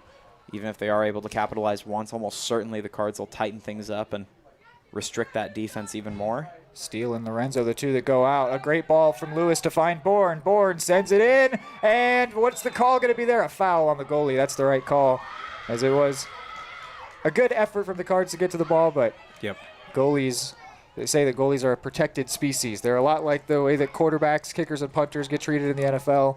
You really just can't mess with them because inherent with the position is that you're not really going to be protecting yourself. You're just going for the ball. So you just got to be safe around them. And the goalie there, Howell, got knocked over. So the free kick means the Chieftains are able to clear it away. Not much time left, but with 10 minutes, if they can get their second goal as soon as possible, they could create an opportunity before this game ends. And here is Caraway. She's looked likely all day long.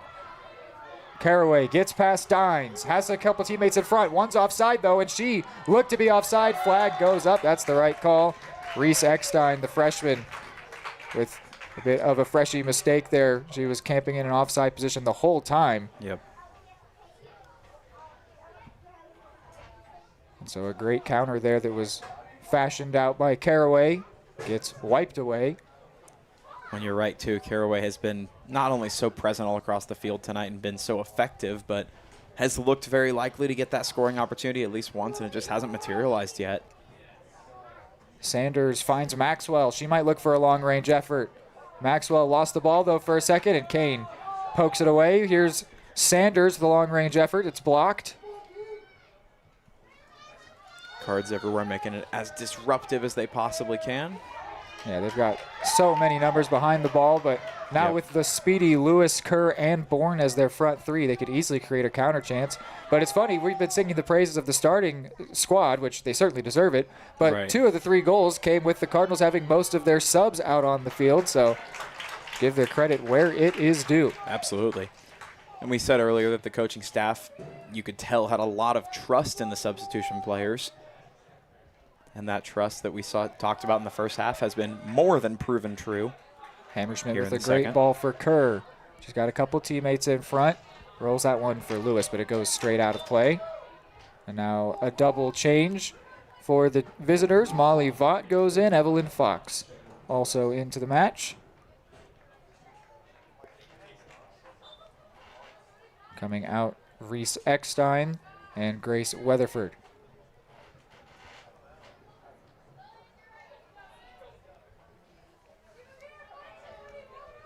Muting with a high and long throw in the direction of Lewis, but it's cleared.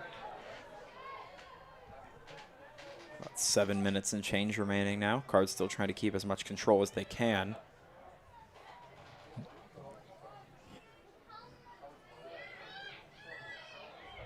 Kerr racing back there. Commits a foul, but the referee plays advantage. Now the Cardinals do come away with it. And this one will roll to Kerr. She's got Lewis right in front of her. Goes for the step over. Cuts back inside. Looks to go all the way across to Bourne, who's in a 1v1. Bourne against Blanca. Bourne gets the cross in, and it will be caught by Howell.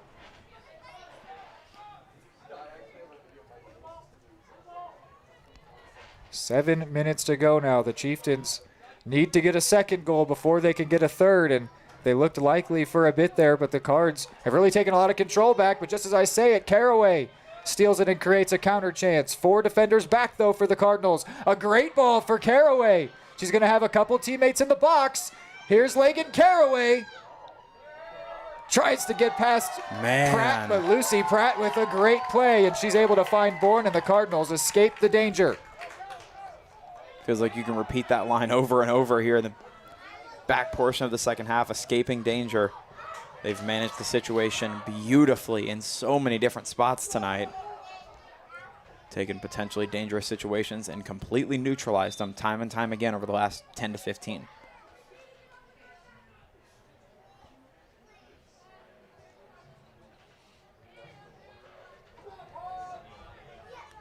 Ava Kane was able to give the Cardinals the lead. This one was poked by Molly Vaught. Almost presented her a chance there, but good patrolling by Lara Ordaz-Medino.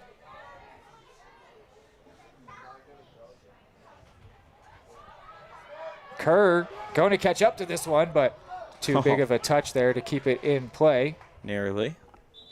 And now they will send back out the freshman Reese Eckstein. And she will go for Legan Caraway. The Cardinals will not be upset to see her leave the field. And Caraway actually looking like she needed to get off the field. Was holding her stomach as she came to the bench. She put a lot of effort, left it all out there on the field. If she begins to feel better, maybe the Chieftains might try and toss her back on, but only 5 minutes left. Here's Kylie Bourne. Bourne goes for the shot. It's saved. Oh, my goodness. And it was saved onto the foot of Lewis, who couldn't control it. A great save there by Howell. Beautiful.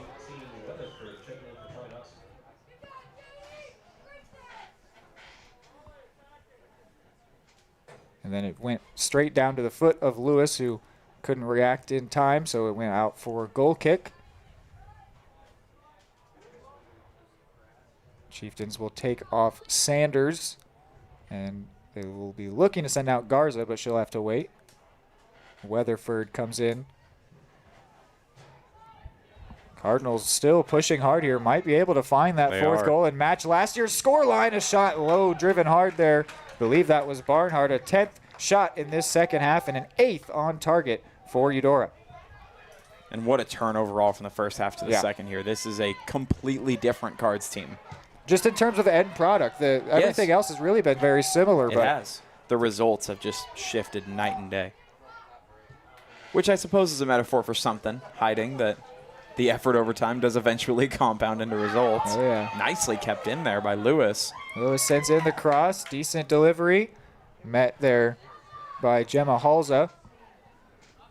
Kerr wanting to move quickly. Throws it into the box. Lewis. No, it's Bourne. Cleared away. Is this going to be a corner or a throw-in?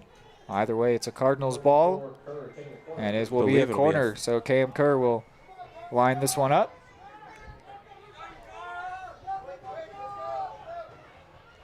Takes it short. Gets it back. Sends it in with her right foot this time and found Lewis, or rather Kylie Bourne. Mark that one down as a shot off target there from Bourne at the front post. And the Cards now, or the Chieftains, get to send in Garza, and they will withdraw Miley Maxwell. So the junior, despite some great efforts today, will likely come up goalless for Tonganoxie. Here is Kerr on her right foot, and that one will go out, looking for another long-range goal. At this point, they're just trying to fire off snipes and see if they can make anything stick. Also takes more and more time off the clock. Yep, never going to complain about that.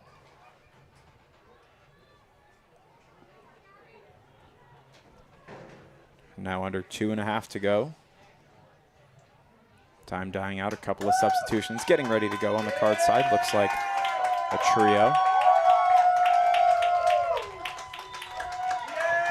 Cardinals will send out a trio of seniors, Leanna Muting, Cheyenne Hall, Kennedy Stottleman, to a great round of applause here on senior night. Muting planning to go to Pitt State, Cheyenne Hall planning to go to my alma mater, Washburn, and Kennedy Stottleman plans to go to KU. Very cool to see them get some minutes in here. Don't know at the end of what's been a very nice senior night. Yeah, I don't know if we talked over everyone else's plays, but Abby Fager, who played the first half in goal, plans to go to K-State. And Julia Isena from Norway will be returning home to Norway, going to Bergen University back home. Side note, that's a very cool post-high school career plan. returning back to your home of Norway. Right. I hear it's lovely this time of year. And now Abby Fager will prepare to come back in. The senior will get a little bit more action here, maybe, if they give her a chance with the ball going out of play. But Kerr's going to keep it in along this left side. Wants and to on get that another dangerous shot. left foot, she could send in across to the box. Does just that. And there's actually a whistle blowing here and a yellow card shown to the Tongi defender who knocked Kerr to the floor. So there should be a free kick there. Will Fager get a chance to come in? The clock is stopped. And now she will. She's got the captain's armband on, a few different captains for this card squad. Fager, who had a shutout first half, will grab only the last 50-some seconds here for Ordos Medina, who had a great performance as well.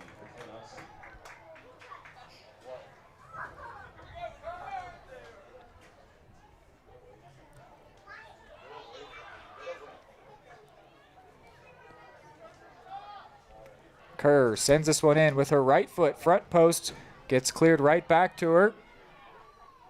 And now sends it in high with the left foot. And it looks like a Chieftains player got to it first. They did. It's a corner kick. Clock keeps running here. Yep. Will wind.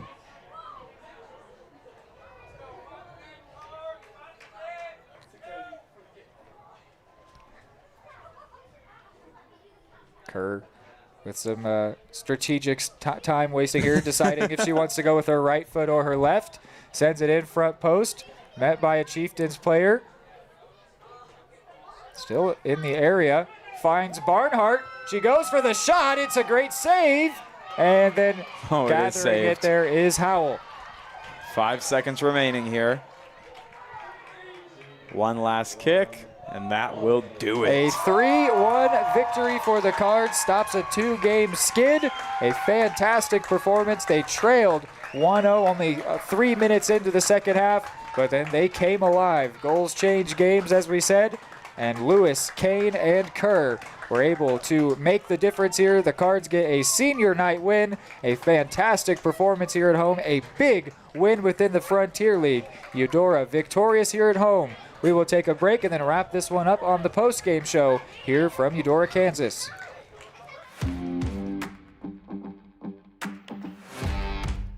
Are you looking for a trusted partner in pet care? Look no further than Eudora Animal Hospital, proudly serving Eudora and the surrounding area since 1975. Eudora Animal Hospital offers a wide range of services, including wellness exams, surgeries, routine vaccinations, and emergency care. I just want to thank everybody in the community for trusting us with the care of their animals, and go Cards! Schedule an appointment by calling 785-542-3265 or visit eudoravet.com. More time before you wake up in the wild. Our natural world needs us now. Step by step, side by side, together, we can find a way to ensure that all life on Earth can thrive. To learn more about how you can help protect and conserve nature, visit nature.org. Your home for live, local sports. Varsity Sports Live delivers professional level coverage with high-quality video and broadcasters that know your schools and community. Touchdown, Tonganoxie! With the support of local businesses, you never pay to watch varsity sports. Live, local, free high school sports coverage. That's Varsity Sports Live. Grass gets it away. Moore's down the middle, and he makes the catch in the end zone. Touchdown, Trojans! Keep up with the action at varsitysportslive.com. Live, local, free high school sports. Charlie was born at LMH. We had a great team of nurses. Not only did they check in on us regularly, they always asked if we had questions, always made sure that we understood what was going on. I cannot say enough wonderful things about the labor and delivery, family birthing, and mother-baby care team at LMH Health. We had to put our entire trust into their hands, and just everyone was so friendly and so supportive. At Fort Scott Community College, we understand that a scary part of figuring out your future isn't only answering the question, what should I do, but where do I belong? Maybe you belong here as part of Fort Scott Community College's John Deere Tech program. Maybe you belong here as part of the perennial playoff-bound Greyhound baseball team. I don't know where you've been or where you're headed, but I know we're saving a spot for you because you belong at Fort Scott Community College.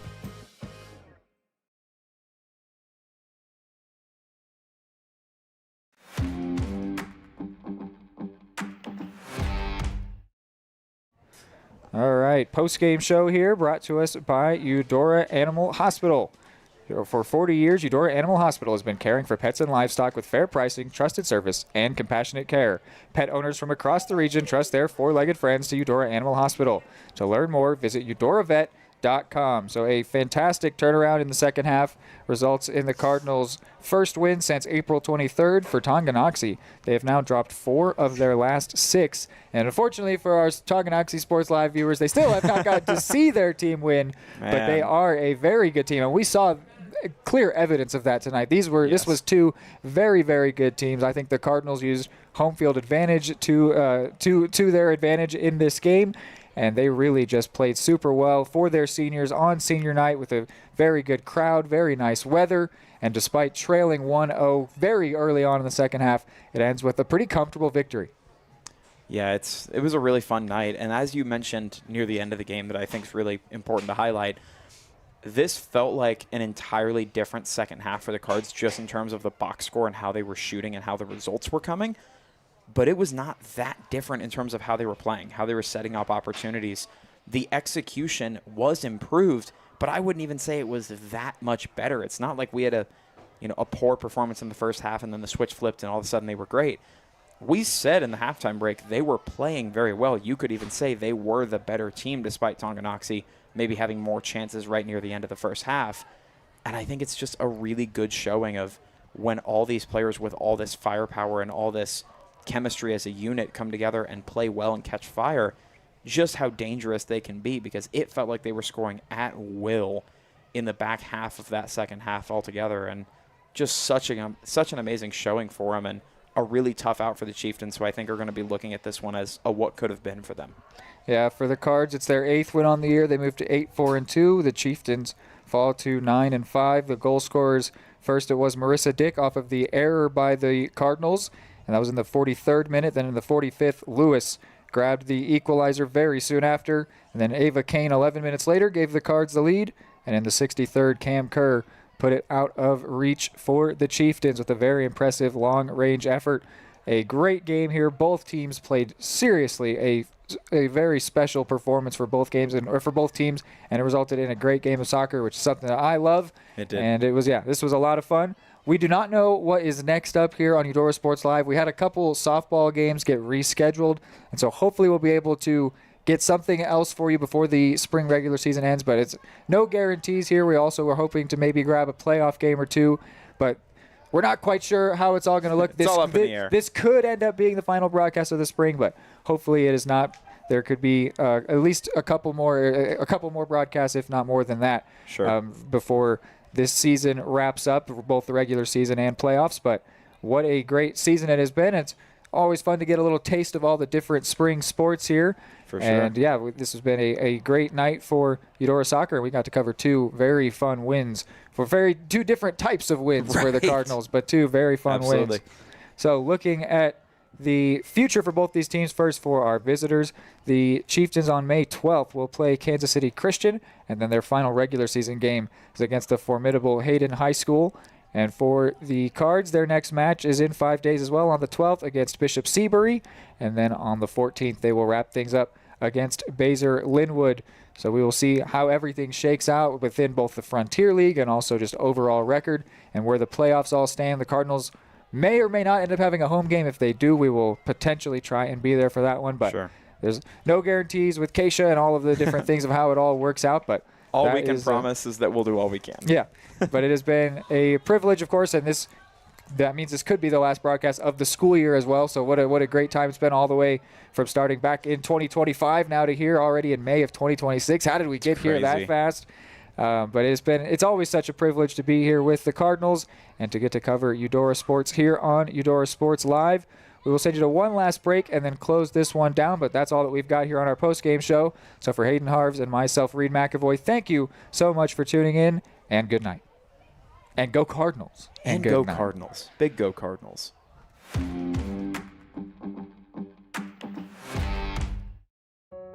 Charlie was born at LMH. We had a great team of nurses. Not only did they check in on us regularly, they always asked if we had questions, always made sure that we understood what was going on. Are you looking for a trusted partner in pet care? Look no further than Eudora Animal Hospital, proudly serving Eudora and the surrounding area since 1975. Eudora Animal Hospital offers a wide range of services, including wellness exams, surgeries, routine vaccinations, and emergency care.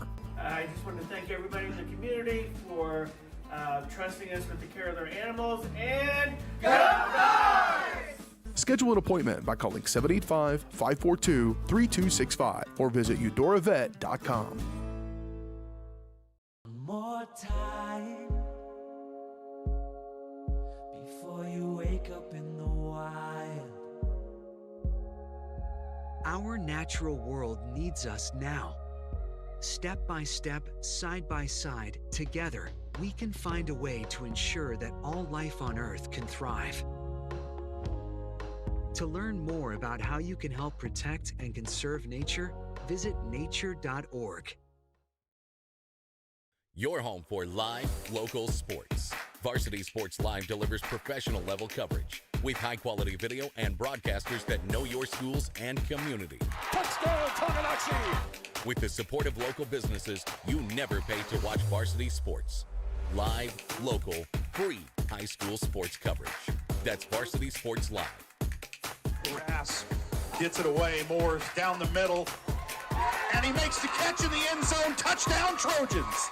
Keep up with the action at varsitysportslive.com. Live, local, free high school sports. Charlie was born at LMH. We had a great team of nurses. Not only did they check in on us regularly, they always asked if we had questions, always made sure that we understood what was going on. I cannot say enough wonderful things about the labor and delivery, family birthing, and mother-baby care team at LMH Health. We had to put our entire trust into their hands, and just everyone was so friendly and so supportive. At Fort Scott Community College, we understand that a scary part of figuring out your future isn't only answering the question, what should I do, but where do I belong? Maybe you belong here as part of Fort Scott Community College's John Deere Tech program. Maybe you belong here as part of the perennial playoff-bound Greyhound baseball team. I don't know where you've been or where you're headed, but I know we're saving a spot for you because you belong at Fort Scott Community College.